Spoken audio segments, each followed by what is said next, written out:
Welcome everybody at the workshop on the harmonization and standardization of outcomes, which was a part of the Pecunia project. The focus of the current workshop is on the measurement and valuation of outcomes.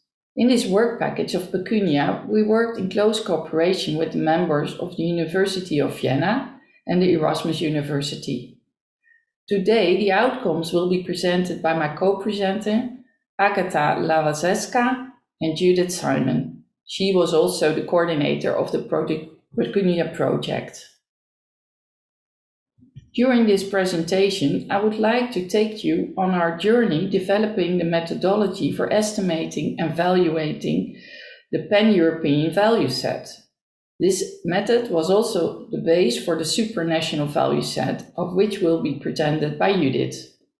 My name is Leona Hakkaert, and I'm the work package leader of Pecunia work package on outcomes.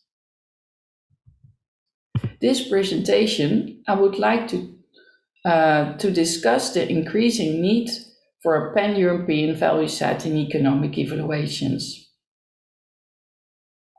By using the EQ5D, and in particular the three-level version, and I close with further steps to be taken. The current COVID-19 pandemic is taking all of our attention. It also emphasizes the need for cooperation in healthcare. There's an urgent need for affordable vaccines. It shows us there's a growing and strong rationale for doing this together. It would reduce costs for everyone and gives you a stronger negotiation position. Moreover, the pandemic showed economic evaluations for the appraisal and strengthening of healthcare programs are increasingly done from a national, multinational level.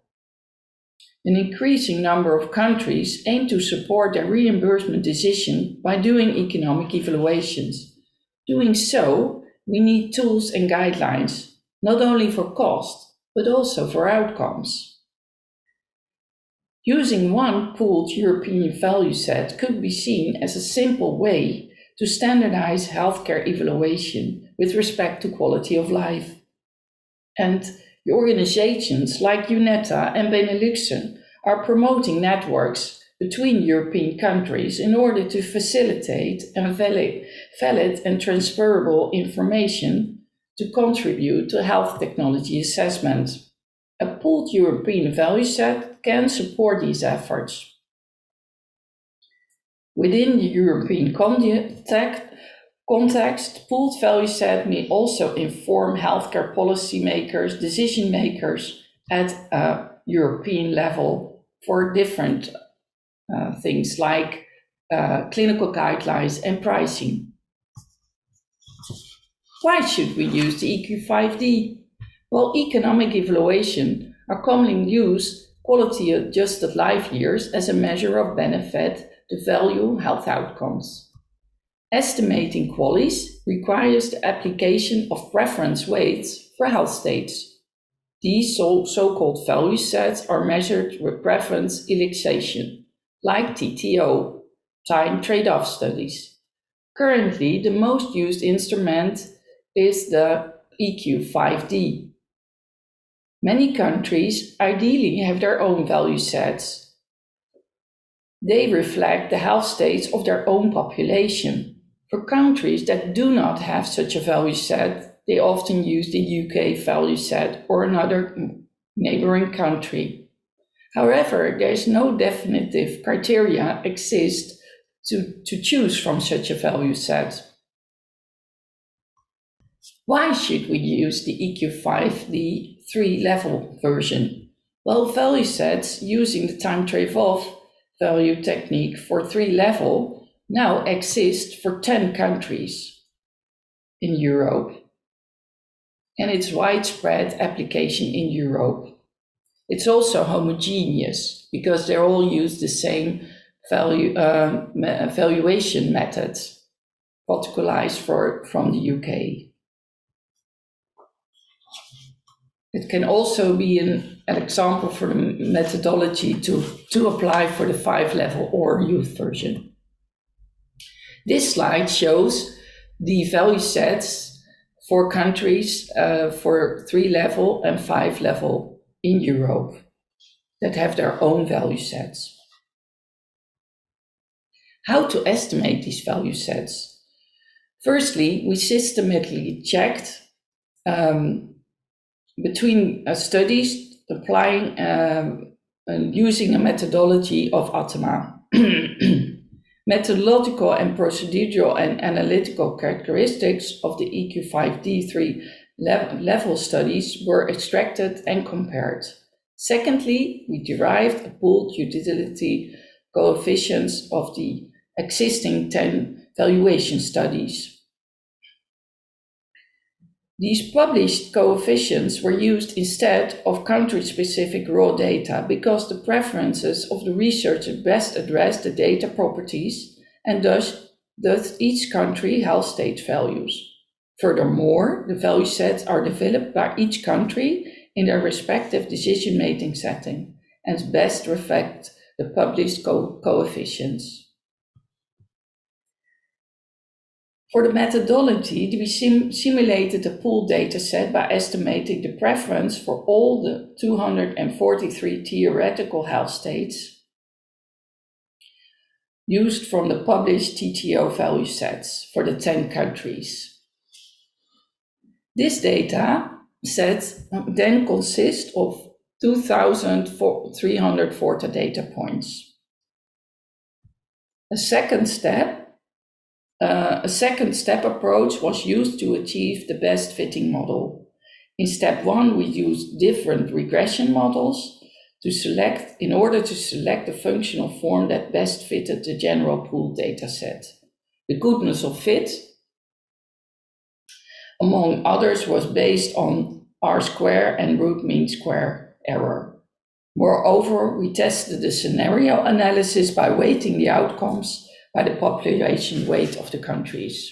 Here I represent the pan-European value set using the ordinary least square, which was the pragmatic choice according to the goodness of fit, including also application of a population weights. This figure shows the outcomes for the OLS. This slide shows the outcomes of the goodness of fit criteria for the different models. Based on the published coefficients, we were able to simulate the pan-European value set. The OLS regression was chosen because it was most consequent and good fitting for the regression for the weighted and unweighted scenarios. Results can be applied when national value sets are absent and when decision makers need to consider in perspective. This value set contributes towards cross-country harmonization of outcome measures for economic evaluations. The further steps to be taken. We aim to test several regression techniques to get an optimal model within the best goodness of fit for the pooled data. And furthermore, we'd like to develop a tool for testing the updated pan-European value set if new value sets would become available. Many thanks for your attention, and herewith my contact details. Now I would like to give the floor to Judith for her presentation about the supranational value set. So welcome everyone to the second presentation of the outcome session in this final Pecunia workshop. Previously, we've heard about the pan-European value set, and the second presentation is about the conceptualization and development of supranational value sets for EQ5D3L and EQ5D5L. The work has been done in collaboration between Erasmus University Rotterdam and the Medical University of Vienna. So why do we need supranational value sets if we already have a pan-European value set? The planned application of these two value sets is quite different. While Leona already presented that the pan-European value set is foreseen for European level decision-making and to support this plan, supranational value sets are for those countries whose those countries who currently do not have national value sets, which is 17 countries in Europe. Currently, the recommendations and guidelines, even from the Europol, is to, in this case, use value sets from countries that are similar, but there are no defined criteria based on what to choose these countries. So the aim is to develop supranational value sets based on clusters of European countries that are likely to share similar characteristics relevant for preference-based health state valuations. This was a second deliverable in this project. We started the work initially by conducting a quick literature search in November 2019 to look at what is the current status quo in Europe and which value sets use those countries who do not have a national one. We looked at 15 countries. At that point, Hungary didn't have value set either. And we found that most of these countries use the UK value set. They do not report which value set they use, or some of them use a previously developed European value set by Greiner and colleagues published in 2003, which however was based on 6 Western European countries using visual analog scale methods. We embarked on a second literature search to actually identify those factors that, according to the literature, influence the differences in EQ5D health state variations across populations. It was a flexible exploratory literature search. We conducted it between October and December 2019. We did not restrict it to any country, language, or time period. Besides the standard databases, we also reviewed reference lists of identified publications and looked at the Europol Group's website for gray literature search. We overall identified 69 studies and 10 different variables, attributes that seem to be influencing value set preferences. The most common factor is cultural differences, and the least commonly mentioned factor were environmental differences. We subjected these 10 criteria for relevance and validity checks based on criteria adopted from Karinci and colleagues published in 2015. We looked at 4 attributes: validity, reliability, international feasibility, and international comparability. We used a scoring system whereby if the identified factor did not fulfill that criterion, it received 0 point. If it fully fulfilled, it received 1 point. And if it only partially fulfilled the criterion, it received half a point. We excluded eventually all factors that did not achieve an overall sum of score beyond 2 or had a 0 score for one of the attributes. We also excluded the factor methodology of value set development, since this is not linked to a country characteristic. Overall, the remaining 5 grouping categories are culture and religion, language, healthcare system typology, healthcare system financing, and socio-demographics. We use the literature to group the countries in Europe based on these factors into clusters. Eventually, we counted how many times 2 countries fell into the same cluster. This is a graphical illustration of the relationship between the countries, showing the identified clusters for supranational value sets.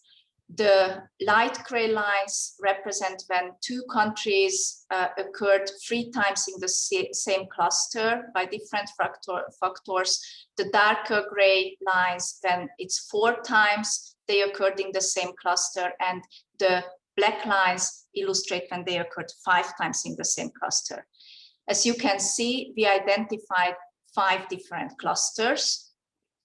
These are the English-speaking countries with Ireland and UK, the Nordic countries with Sweden, Norway, Finland, Denmark, and Iceland, the Central Western countries, Germany, France, Switzerland, the Netherlands, Austria, Belgium, and Luxembourg, Southwestern countries, Portugal, Malta, Spain, Italy, Cyprus, Greece, and Eastern European countries with Poland, Czech Republic, Slovenia, Hungary, Bulgaria, Romania, Slovakia, Croatia, Estonia, Latvia, and Lithuania.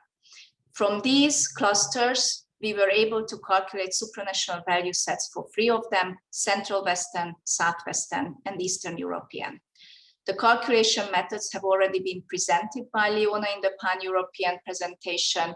We basically used the same approach and developed cluster-specific models. We used coefficients from published valuation studies, used OLS regression for each cluster. We used goodness of fit tests to decide which model is the best one, with and without interactions. And at the end, we chose the coefficients from the best fitting model. These are just a bleak view of our results, which hopefully will be published and be out soon. The EQ5D 3L index scores shown for Central Western cluster, for the individual countries, the Netherlands, France, and Germany, and the overall supranational value set, which is here shown in blue. You can see that the most diversion we found for the anxiety depression attribute of the EQ5D. If we look at more selected health states for the same cluster, still 3L, you can see how closely they are moving together, and the supranational value set bringing a balance between the other 3 countries. For the EQ5D5L, the same selected health states by 4 value sets for the Central Western cluster.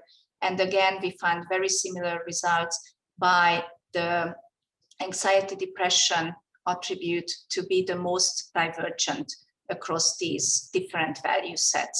Here, the Central Western supranational value set is shown in light blue dotted line. And finally, similarly to the 3L picture, index scores for selected health state, more as a continuous line, again for the Central Western cluster. So what can we learn from this? The conclusions are that we believe the supranational value set is the best proxy and substitute value for countries that lack a national value set, and it's better than just randomly or arbitrarily choosing another country's value set.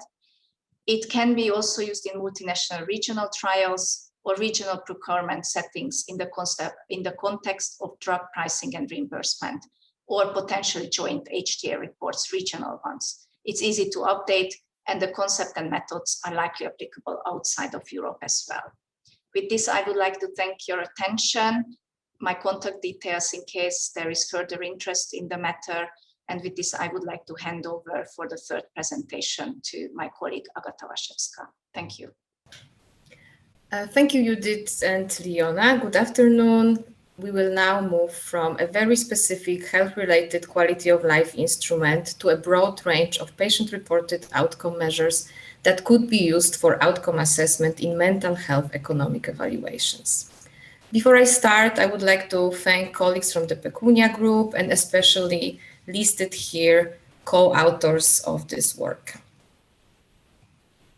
So why did we do this work and what was our objective? Firstly, this is now clear that the assessment of patient-reported outcomes is important in improving quality of care and health outcomes. Secondly, there is a number of measures, and the choice between different patient-reported outcome measures, PROMs, and their practical applications in particular contexts, for example, in the context of economic evaluations, lack systematic approach. Therefore, our objective was to develop guidance for outcome assessment, including broader well-being measurement in multinational, multi-sectoral, and multi-person economic evaluations. This is because of the Pecunia project focuses on economic evaluation from a broader societal perspective, and outcomes beyond health-related quality of life should be considered, as well as outcomes that could be applied across countries, sectors, and different demographic groups. To achieve this objective, our task was to identify and compile available PROMs and their detailed information, so-called metadata. As a result, we wanted to present compendium of PROMs that contains evidence-based, systematic, and comparable information about available instruments. To create such compendium, we followed the steps of firstly identifying available PROMs through a systematic literature search, and here the focus was twofold: on generic prompts that can be used across all diseases and prompts that could be used across mental health diseases. And this was because of the Pecunia's focus on mental disorders. Secondly, creating a template where prompt information was extracted. And thirdly, compiling the Pecunia prompt compendium. As a result of the systematic literature and gray literature search, we included 204 instruments which fulfilled the inclusion criteria. This means they measured concepts of well-being, quality of life, or recovery, were generic instruments or instruments designed for quality assessment across mental diseases, or were versions of prompts included from the systematic literature review or gray literature search. Altogether, we extracted 34 different types of characteristics for each instrument, which we grouped in 5 categories: basic information, scoring information, validation in mental health field, other information, and application in multisectoral, multinational, and multi-person economic evaluations. For the last point, we developed the assessment criteria, which were the following. For the multi-person, we included measures which had available separate adult and child or adolescent versions, or if the authors of the measure developed a proxy completion option. For multisectoral, the criterion was the feasibility of assessing outcomes beyond health-related quality of life, for example, using a capabilities approach. For multinational, the availability of multiple translations, and for economic evaluations, the availability of preference-based value sets, like in the case of previously described EQ5D. And here is the example of the template for each instrument and how we stored the extracted information. I would like to close this presentation with a few words about our compendium. Our vision was to develop a database that is free for academic research, contains information about the existing generic prompts, as well as prompts that can be used and were validated across mental health diseases. The unique value of the compendium is that we present evidence-based, systematic, comparable, and easily accessible information with the section of suitability in economic evaluations. And how we want to go forward beyond the current scope is to create an electronic online compendium to expand to different disease areas beyond mental health and design a workflow for regular updates so the compendium stays alive. Thank you very much for your attention. These are my contact details. Feel free to write email if you're interested in further developments of this work. I would like to thank again all the co-authors, including Professor Judith Simon, the coordinator of the Pecunia project. If you want to know more about the project, visit our website, visit our ResearchGate or Twitter. Thank you very much.